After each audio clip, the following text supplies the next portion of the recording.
back onto another edition of Newsmaker, where we make some news from within and outside us. Today we are going to trace it. We are going to trace it from two different countries, the US and Nigeria. Then what are we looking into today is having to do with life. And when you are talking about life, you are talking about Earth. Yes, you can see that since 2021, the US has committed to providing nearly $20 billion in aid program in Africa. And at the same time, in 2023, the US invested $600 million in aid assistance in Nigeria. Yes, recently, with the emergence of the new president for America, then he propounded some policies. Part of it is aid issues, where he has withdrawn some assistance to some countries, including Nigeria. Then we want to look at it. Are we enough to take care of ourselves? Then what are going to be the effects of the US policy, because we are allies to USA? What is going to be our gains, that is our loss from that. That is why we are having an expert who has traveled wide and within the country and outside the country, throughout the world, and he knows what is called earth, because he's a professor. When we are talking about veteran, that is in journalism, we are going to be talking about what a prof in this one. Not only a prof, the immediate past chief medical director of Osun State University Teaching Hospital, Osogbo. He is Professor Peter Babatunde Olaitan. How are you, sir? I'm very good. Good afternoon. It's nice to be here. God bless you, sir. Thank you. Yes, with the data that we have given, that how the USA is helping Africa, particularly Nigeria, then now that it is now about to withdraw some of these aid to Nigeria, do you think that we can still survive, and how can we make up these missing bounties that US usually give to Nigeria? Yeah, thank you very much. Over the years, the United States of America has really helped us as a nation, as a country, especially concerning our health through the USAID program. And a lot of money, like you rightly said. Indeed, in 2003, over $1 billion was spent in Nigeria on our health sector. Not just in the health sector, they also involved in rural development, in our elections and all that. But particularly in health, you know, they've been with us over the years. Indeed, when I was the chairman medical advisory committee of the Union, so then Lautech Teaching Hospital, we had a program which was brought in on the care of AIDS, and that's one area that the United States has really helped us through the PEPFAR program. And so they spent quite a lot of that. We brought them in then because a lot of our people were dying from HIV. As at that time, HIV incidence in Osun was about 2%. And the people had to travel to Lagos, to Ibadan to attend to their care. So we got in touch with HIV and then they came to, and of course it's an agency of United States. And so they brought a lot of funds for us, renovated our buildings, supplied materials, supplied equipment, supplied generator. In fact, they were paying they brought in all the people that would be able to take care of the HIV patient. So they were taking care of the HIV patient, free drugs, free investigations, even food. They were giving them food. They were giving them transport fare. Okay, but over the years, this has thinned out, and as at January, just before the President Trump took over, this has thinned out to drugs alone, free drugs and investigations. And they are involved in treatment of HIV, they are involved in treatment of tuberculosis, they are involved in prevention, they are involved in primary health care, vaccine, immunization, you know, so training. So they were involved in all these up until President Trump came. And unfortunately, President Trump has also been saying that he would do this whenever he came in. We thought it was a joke until he declared and gave executive order. And he hasn't stopped it permanently. He said he's stopping it for 90 days. That's like 3 months. And to study whatever is happening. Of course, the impact is tremendous on us as a country. We really didn't plan for this. We didn't prepare for it. If somebody is feeding you every day and then he suddenly stops that feeding, you're going to have a shock. You're going to have some little challenge before you get yourself. But I think the federal government is also trying to come up, because I know that the federal government has tried to to put a committee in place and put about over $1 billion to say, look, all these areas that the USA has been helping Nigeria, that this committee should look into it and use this fund to, because the vaccine, for example, we're going to be having increase in maternal mortality, we're going to be having increase in infant mortality. If you remember, in the 60s and 70s, there were these people we call abiku, because children were dying. It's because of lack of immunization. Once the vaccine came and people were being immunized, this disappeared. You could be sure that your children would live as you give back to them, unlike what used to be.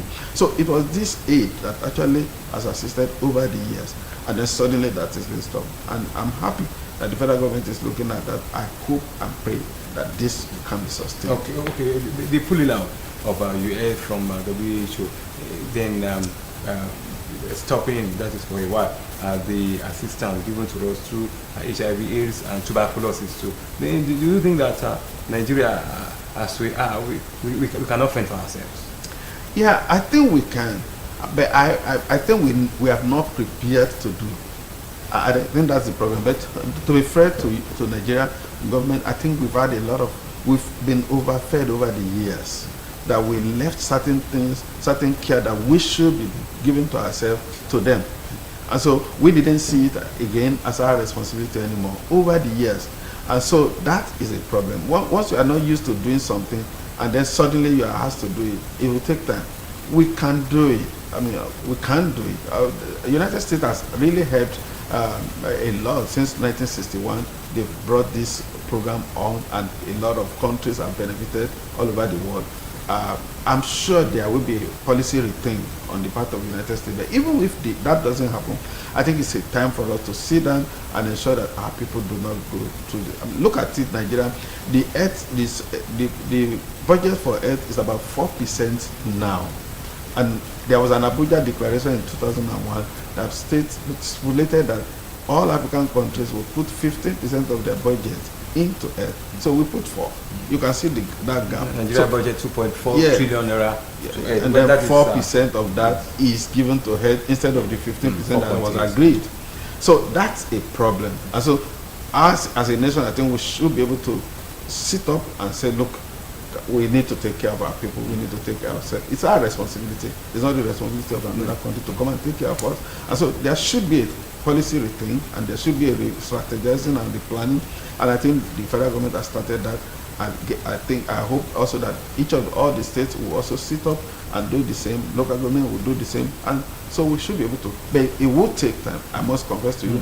And it will take a lot of pain before we can get to where I just pray that America will not stop it eventually. But if they actually stop it as they are planning, are you saying that Nigeria should be expecting greater number of casualties? Yes, that's the truth. Unfortunately, like I said, the country is trying to block that area, okay, plot that hole, and I think if they are able to do that, it cannot be the same. I mean, we're going to have some time of some strain, some pain, okay, before we can even say some losses. Of course, losses. Before we can say that the country will be able to stand and be able to do it so smoothly and go back to the previous point where the U.S. aids have actually helped the country. Okay, that means you are likely to support people who are saying that Nigeria is a country with a fire brigade approach, that we are not prepared for it, because why can't we be? Why are we relying on another country at the expense of our own? Yeah, I think this is an eye opener to us to know that, look, help is not always available from. You shouldn't depend on help from above. If you are my brother and all the time it's you I come for, I want to get transport fare, I want to get my shirt, I want to get my food, I come to you, God helps me the day anything happens to you. So as a country, I think we shouldn't over depend on other countries. I think this is a lesson that we've learned, unfortunately, in a hard way. Last week, the federal government announced that it was going to employ 50 doctors and 100 nurses, possibly in preparation for this. Can it be enough? Yeah, it's not just about employing people. For police and medical. Yes, I think that it's just coincidental that this is happening at the same time. I don't think it was meant for this. The policy has not removed doctors. It hasn't removed nurses. Okay, the policy has removed fund that people use in buying vaccine, has removed vaccine, has removed drugs, has removed support in all these areas. Has removed. We're talking about malaria vaccine. We're talking about all the other vaccines. Okay, we're talking about primary healthcare renovation and all that. This is not human. This is not personnel. Okay, this is fund, materials, equipment, and all that. That's what has stopped to the U.S. President's stoppage of hate. However, what the federal government is doing is to also bridge a gap. There's a gap in the medical personnel in the country today, as you know, through the jackpot problem. And so I think the federal government is also trying to say, look, what can we do to bridge this gap and assist at the level of the state as well as the local government. So it has nothing really per se to do with the funding. We're talking about money coming from the United States, and we've been spoiled. I must confess to you, so many things have been done for us that we should do for ourselves. Unfortunately, we never prepared for this time, but it has come, and we must stand up to it. Okay, the bulk of these medical challenges will be on you experts who are on the field. Do you think that we can improvise some things that we either to collect from foreign countries so that we can be able to cater for our people? Well, I agree with you. You know, there's a saying that necessity is the mother of invention. When you know that there's something, nothing. That's what India did. Indians produce a lot of medications, even the HIV drugs. They started producing it at the point. Okay, when the COVID was around, India produced its own vaccine. In fact, Nigeria bought vaccine from India, and we were just consuming and consuming. Okay, the government, we were not really looking at what else can we do. Nigeria is a great country, has a lot of great people, great scientists that can do a lot of things for the country. And I think if the facility, the opportunity, the fund is made available, people can do a rethink and say, look, why can't we produce our own vaccine? Why can't we produce our own medications and supply this to our own people? I think it's going to help us to turn around things and see how we can help ourselves rather than always depending on help from above.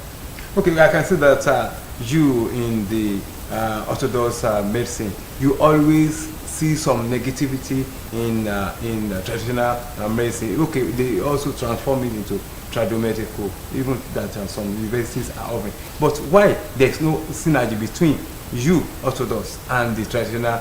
Because after all, they are also making some breakthrough too. Well, I agree with you. I mean, the problem is actually the method that most of those things are used. Some of them, they will tell you this is what you don't even know the component of those things. You don't know what the but they know it themselves. They say they know it. But if you buy if you get a medication, an orthodox medication, you will see the compound, you will see the formula, so that anybody can produce it. And that was what happened to India. India got some formula from the United States of America and started producing anti-HIV drugs for themselves. So look, our people cannot afford what you are selling to us. We must produce our own. But the traditional medications, you don't know the formula, and of course, a lot of them are also full of complications, side effects. You don't know how much of it do you take. Some of them you have to add incantation to it, which they are not going to spell out. But not all. Not all, but some. I'm not against traditional medicine. Many of them they do work, okay. But we must research into it. When I was the chief medical director, there was a committee we set up to look into our own traditional drugs. Okay. Unfortunately, we didn't get much. I hope the current person will be able to pick this up and do. And I think Mr. Governor too is interested in this. We should look at our own traditional medicine. How can we make it better? Okay, many of those guys are illiterate, they don't know much. Okay, how can we educate them and teach them and bring this into our own practice? But I must confess to you that apart from the use of traditional medicine, even the orthodox medicine, there are a lot that can be produced here. Okay, if the favorable environment is encouraged.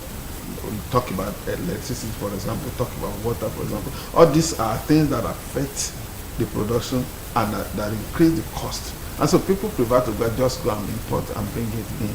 Even many of those may be fake. and you see a lot of fake drugs also being produced all over the place. So I think it's a good time for us to do everything, to sit and the Ministry of Health must be able to help us, the Federal Ministry of Health must be able to help us to do this. Okay, well now when we look at it, can we say that the bulk of this blame is on the government that does not give the conducive atmosphere for practitioners to produce alternatives to what the foreign countries are giving to us? Yeah, yes, likely yes. But you know, over the years, a lot of our infrastructures are done, and you see a lot of companies that are producing some of these things actually moving out of the country. Electricity is not stable, and a lot of people don't want to establish their company where electricity is not stable. Okay, a lot of American companies were moving to China. Why? The labor is cheap, the electricity is there, water is not a problem, and all that. So if we have all this available in Nigeria, electricity is stable and all that, our own labor too will be cheaper than what you will see in the United States. So you see United States companies also coming here, even other countries coming here and collaborating with our own people. Of course, there are a lot of our people who are interested, who want to do some of these things if the environment is conducive. So I think the government over the years, we have neglected certain things, the infrastructural development, and that has affected us so badly, especially electricity. Okay, that is Professor Olaitan from University of Osun State. We are going to continue after this short break. Please do join us again at the other side. We have discussed about the influence of the effect of U.S. withdrawing some aids to Nigeria in terms of aid. Then we want to dabble into Nigeria, the Nigerian factor with respect to aid. Let us have a short break.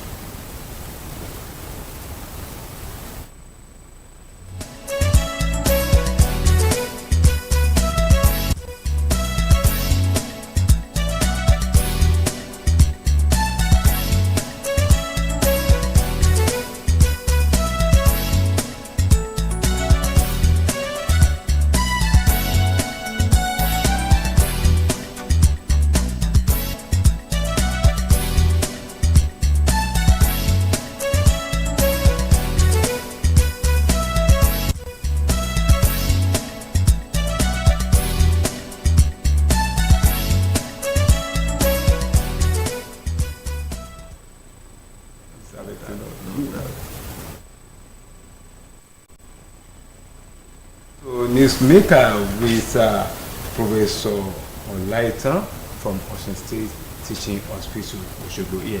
Thank you very much for being my guest today. Thank you. Now, we want to look into you gone at the time when you were being trained to become a doctor. Now you are a jail doctor. But we want to look at you are still, as a doctor, you are still teaching some students in this particular field. Then, can you say the cost of producing a doctor? Some people will say that in Nigeria it is bearable when you compare to foreign countries. But in Nigeria, here, where some people say that it's bearable, you see some people saying that for you to get admission or to work or to be in 100 level, you have to have something like even up to 1.5 million or more than that in public school, let alone private school. Can we say that the cost of producing a medical doctor, do you support people are saying that in Nigeria is cheaper than that of abroad?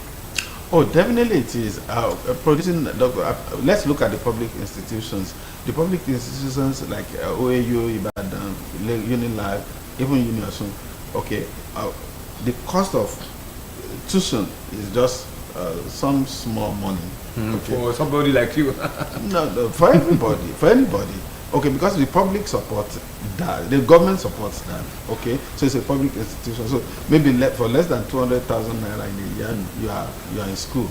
Okay, maybe Uniosun is a little more than that. But when you get to private universities, you see some private universities charging 5 million, 6 million per year. Okay, that will actually give you an idea of what the government is subsidizing in public institutions. Even then, 5 million, 6 million naira in Nigeria today is still far cheaper than you moving abroad. There was a time in Ukraine, you go to Ukraine, you spend about $2,000 US, $3,000 US to train.